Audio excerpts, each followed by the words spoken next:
Hello and welcome to another episode of A View from the Top. I'm Adrian Cropley.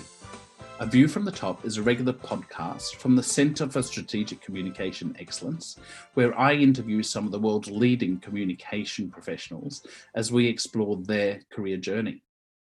Today, I'm crossing the ditch, and to those listeners from Australia and New Zealand, you'll know exactly what I'm talking about. But sadly, I'm not crossing the ditch physically, with COVID still interrupting our travel plans. I am so happy to be connecting with Louise Reed in Auckland, in New Zealand, who I know is a kindred spirit in the HR and internal communication space, and I've known her for a number of years. And I've had the pleasure of working with Louise and her team when she was the head of employee experience and employer brand at Fisher & Paykel Healthcare. Now, Louise has taken on a new role this year as a change manager for Auckland Transport, but reward and recognition, manager of recruitment, consulting, employee branding are all taglines of a very accomplished professional at the top of her game. Louise, welcome, and thanks so much for joining me. Thank you, Adrian. It's a pleasure. It's really great to be connecting with you again. I feel like we haven't connected forever. Luckily, we did get together, I think it was at the end of 2019 when I was in Auckland. Yeah, and for a while there, I felt like you were part of the team. We were sort of chatting regularly, and yeah, unfortunately, not so much face-to-face recently.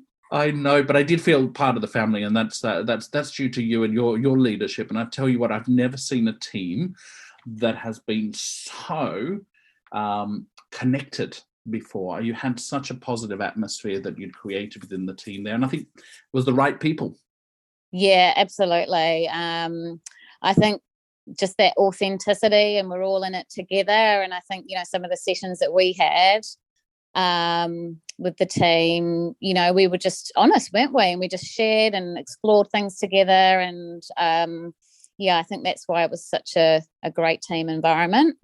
It's great. So big move this year. You've moved out of Fisher & Paykel and into, this year has been a big change, pardon the pun, for you as you've moved into change management with Auckland Transport. Well, I'd been with F&P for 10 years, and look, they're in my blood. They still are. I'd grown with the company over that 10-year period, built internal comms there from scratch, and so I could have stayed there for the rest of my life. But I think you have those moments in life where you think, you're ready for something new. It's time to sort of shake it up a little bit, and I had one of those, and it was a very hard decision to leave, but I felt like it was the right time. I'd achieved so much there, and it was just time for something new. Yeah, sometimes I think we get to that stage where we go, okay, it is time, and it's not that we fall out of love with the organisation that we're in, or that we've no longer got motivating work. But I think it's part of our need for development and change in our life to do something different. Yeah, and I mean, some of my team members I'd managed for the whole time I was there, and they're like family to me. But I felt that they were ready for a change as well. Like, it was kind of a changing of the guards moment where I was ready for something new. There was some other changes going on that they could sort of capitalize on, and I thought, sometimes you have to move out of the way to let the new sort of growth happen, and it all round felt like the right decision for me. I can't agree with you more. I think sometimes we do realize that it is about growth of others, and I think that's what makes us good leaders and managers, when we identify, when is it time for me to move on and let others flourish, take on new roles, and shake it up a little bit. Over the years, I've worked with a lot of stagnated organizations, and it's just there hasn't been enough change within the team to do it. I'm going to try not to mention the word change too much, because that's a new role. So what's the new role all about? Well, I wanted to change the environment, and I've definitely got that. It's chalk and cheese comparatively to F&P. I'm working for Auckland Transport.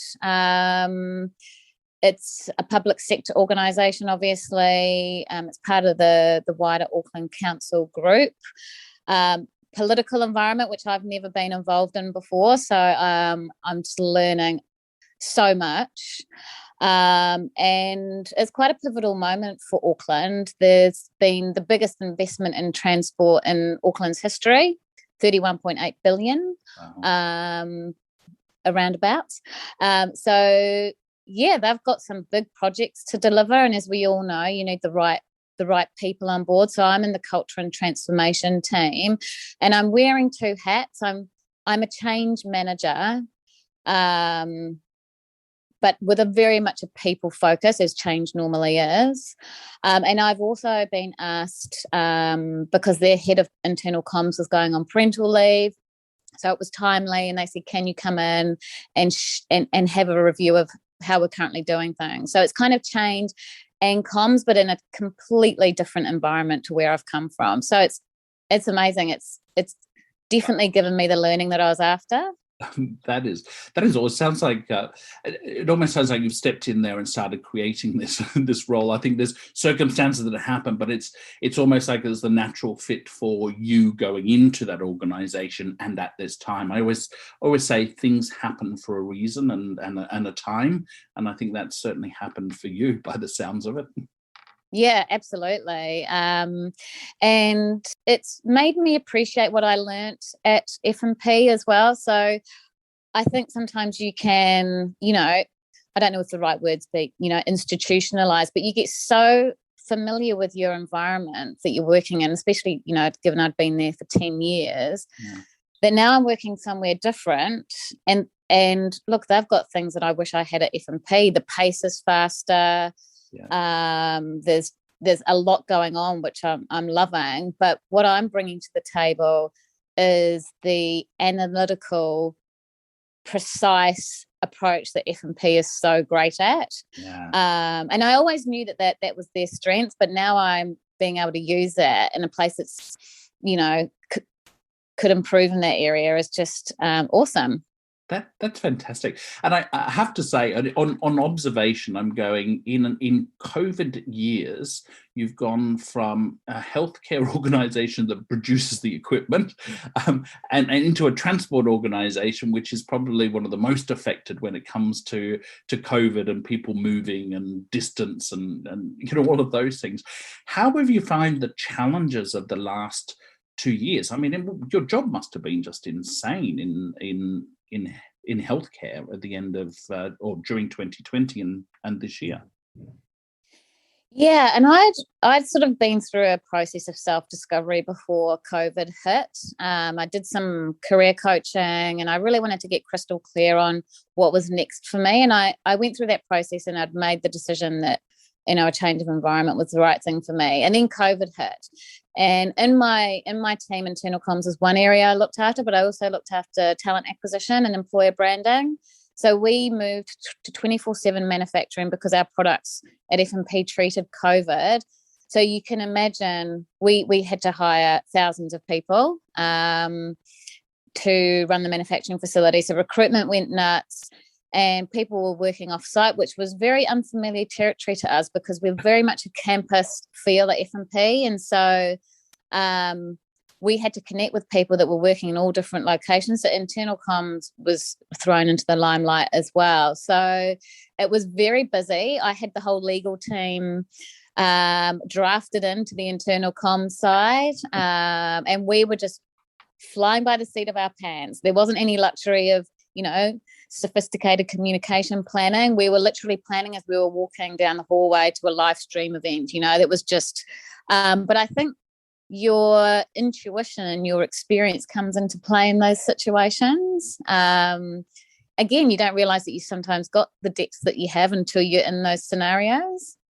It's funny because I've often said and I saw this for myself too, is that COVID was the internal communicator's time to thrive, because it's you're thrown into it and you kind of go, you muster everything that you've got and go, right, we need to act now, we need to do all of these things, and you just make it happen. I always say we thrive in a good crisis. Yeah, absolutely. And I think, when you talk about authenticity, which I know is a bit of a buzzword, but I'm very big on, in a crisis, there's no sort of room for personal agendas or airs and graces. I think you see people at their rawest. And I think there is something special in that, you kind of all band together. It's not about perfection. It's about what's important. Yeah. And, I have to say there's probably more authenticity in our comms because they weren't overthought. They weren't, sort of over formulated. It was just we need to connect with people, and that was at the heart of it. That was the main priority. It was real care, I think, over this last 18 months and going on for 2 years. There's real care that people just want to take people on a journey through COVID and feel supported. And I think this is where comms has been able to thrive in that environment. Yeah, absolutely. So what I'd like to do is, because I want to hear some of your thoughts for the future and where comms is going, but I'm going to take us all the way back. I'm not making that sound like it's a long way, Louise.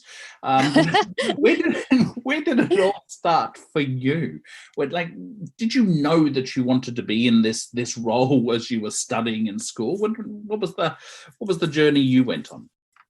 I think I took a non-traditional path. So my personality is I'm quite results orientated, and I like to sort of throw myself in the deep end. So I actually left school when I was 16. I didn't have a plan. The only plan I had was that I wanted to travel overseas. So, I started in the legal industry when I was 17, doing sort of office junior work, and had a lot of fun in that industry, and learnt a lot. And then I moved overseas when I was 22, and I spent 5 years in Sydney and 2 years in London. And then it wasn't until I was about 25 when I sort of thought, right, I've learned a lot, but I actually need to get serious about my career. So that's when I started my study. So I did a postgrad in HR at Auckland University.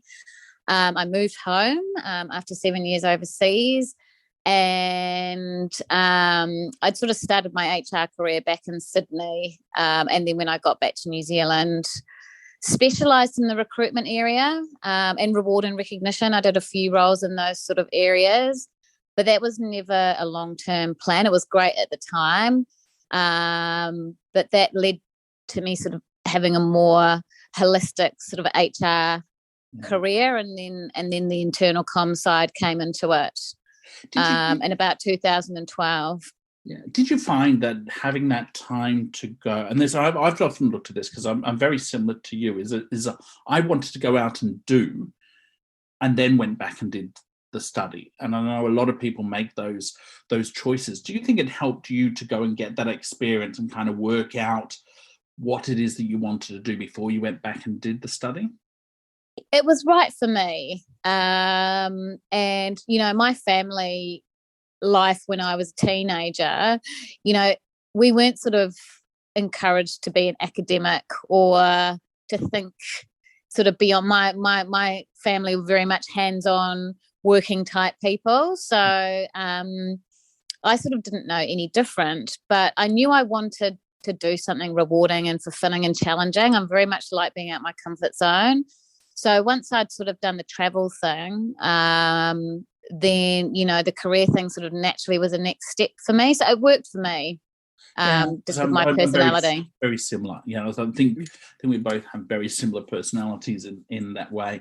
But it's really interesting when I look at it today, and I do a lot of the recruitment of people into comms roles, is the study seems to have been the first, and then they're doing something completely different. So we're getting people from all different backgrounds in study that are coming into the role. So it's almost like they did the study and then discovered what it is they want to do, which is, and I don't think there's a right or wrong, but it's really fascinating to see how people go, at what stage in my career do I do that study? It doesn't naturally have to be I've done high school, go into university, finish the degree, go into work, and that's what I'm going to do for the rest of my life. Yeah, and I think it's great to be able to show there's different paths. Like the travel was right for me at that point in my life, and it was so rewarding, and I still look back on it fondly now, all the travel I did at such a young age. So, different paths, right, for different people. It doesn't have to be just one way. Absolutely. So your earlier jobs, so you went on to do, well, did I see you did some reward recognition work, and was that one of your first jobs?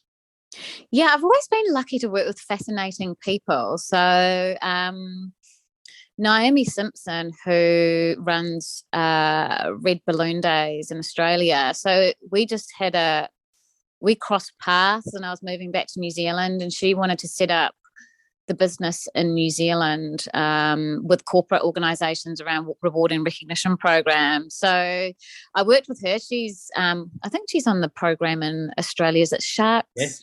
Yeah. Sharks? Yes. Like Dragon's Den, but the Australian version. Yeah, that's right. So she was a fascinating person to learn off. And that was working with corporate organisations on reward and recognition, and using experiences rather than monetary rewards. And so I worked with Ernst & Young and quite a few large organisations here in New Zealand. And then I moved on to recruitment following that, and had some time in agency world doing recruitment. How did the agency world go? That was a big change for you? Again, great people. I think I've learned so much out of each chapter I've had in my career, and I'm still in touch with people, even from my first role as an HR officer in the legal industry in Sydney. I'm still in touch with those people. So I've learned so much in the different segments of my career. Yeah. From different people. There's learnings you get along the way that you kind of go, every job you do gives you this unique piece of learning that you take with you. It's like it is actually like traveling the world. You start out with a bag that's relatively full, but by the time you get halfway around, it's really full. You probably had to buy a second bag of all this stuff that you're bringing along with you, and I think your career is often like that. Yeah, absolutely. So what are some of the best learnings that you've got in the jobs in your career? And it could be any of the ones, but what were some of the biggest lessons that you learnt from those roles? I think it's an age and stage thing as well, isn't it? Because in my role at Auckland Transport, I've got some junior people in my team, and it's, they're at the beginning of their career, and it's sort of reflecting back on what I was like at that point. And I think it's age and stage, isn't it? You learn so much. I think that perfection is unachievable. I think sometimes we can be so hard on ourselves to be, perfect in everything we do. But I find that when you sort of let your guard down and, still strive to do a great job, but be really honest about learnings and where your gaps are, and seek connections to learn more and more every day. That's probably been my biggest learning in my whole career. Yeah, that's amazing. So tell me, when I don't want to compare organisations, what's one of the best jobs you've ever done? I have to say, the one that sticks with me the most is Fisher & Paykel's 50-year anniversary. So we went all out, and we did a 2-day World Fair, which was an event to celebrate. And that's kind of where the idea started, was an event celebration. But what eventuated, which we weren't really, really expecting, was the connection and camaraderie that event brought about. So part of the event was culture, performances, and a talent show. So these culture performances brought to the fore the amazing people that we had in the business that, on a day-to-day basis, you just don't see that. All the cultures that came together and the silos that were broken down and the effort that people went to show where they were from was just extraordinary. And it was something that I'll never, ever forget. And it's something that you don't plan for. This sort of just was something that came out of it that we weren't expecting. And it changed the culture at F&P. It really did.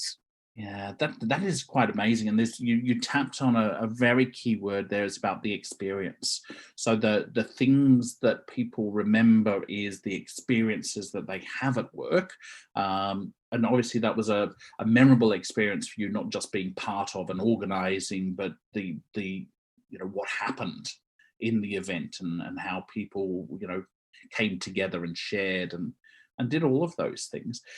You're you're very key of working in the experience space, and that's something that you're very passionate about. Where do you think we're going as a profession when it comes to employee experience connection? What's some of the journey that we may be taking over the next while, or our evolution?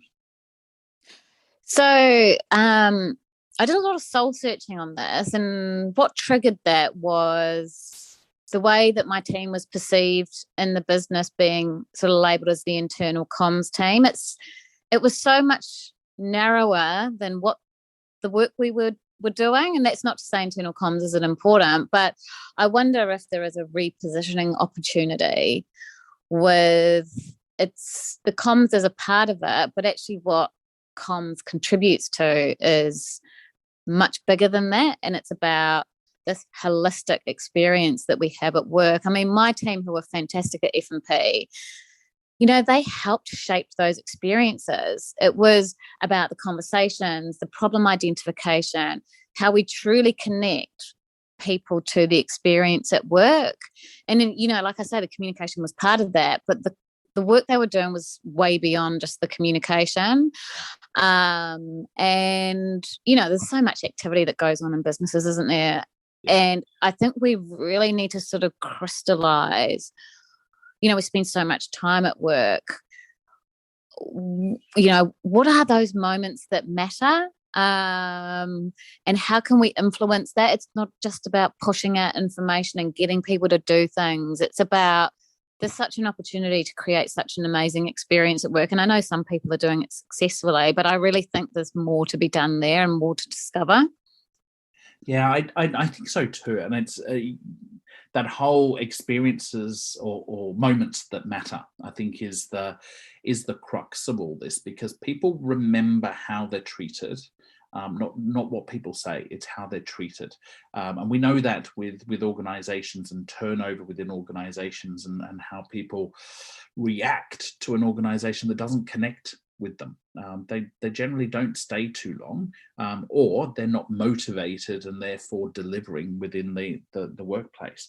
Before we close, I'd love to get some top tips for certainly for the young professionals that are listening, as to what are some of the things that you would advise them to do to really, create opportunities in their career to make it a fulfilling career?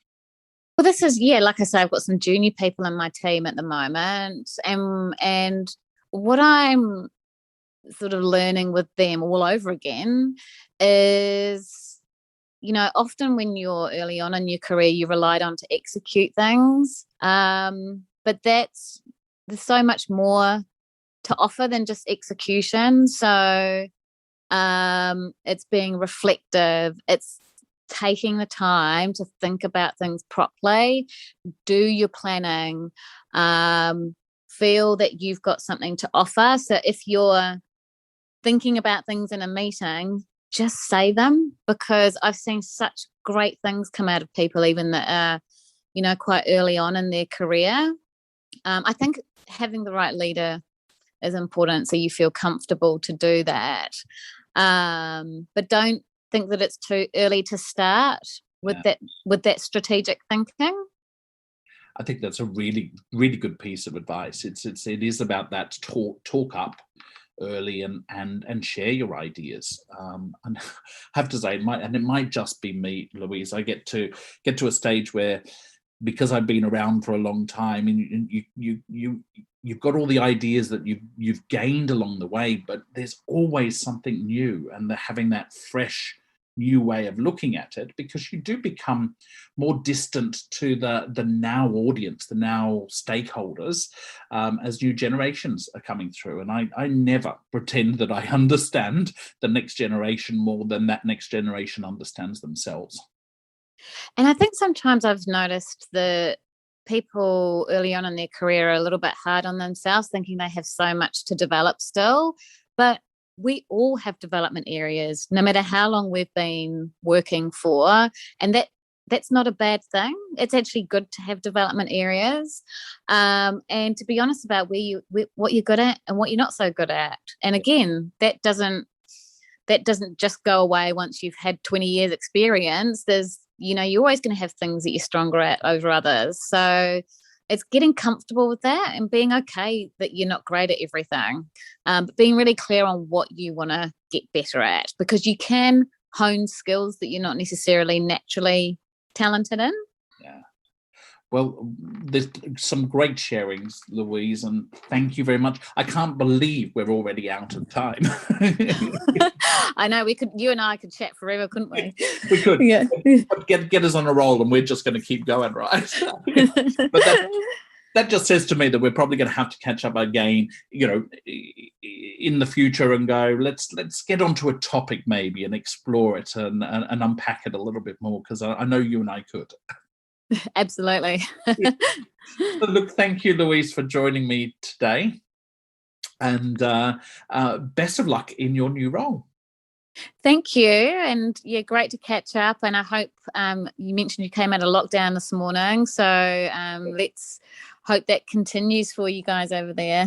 Thank you so much. And I know that I've already booked into a restaurant. I mean, this is Melbourne through and through, as you miss your restaurants when you're in lockdown. So absolutely. I've booked in. So thanks again, Louise. And thanks everyone for joining us today in A View from the Top. Stay tuned and listen in for our next episode from A View from the Top, coming up very shortly.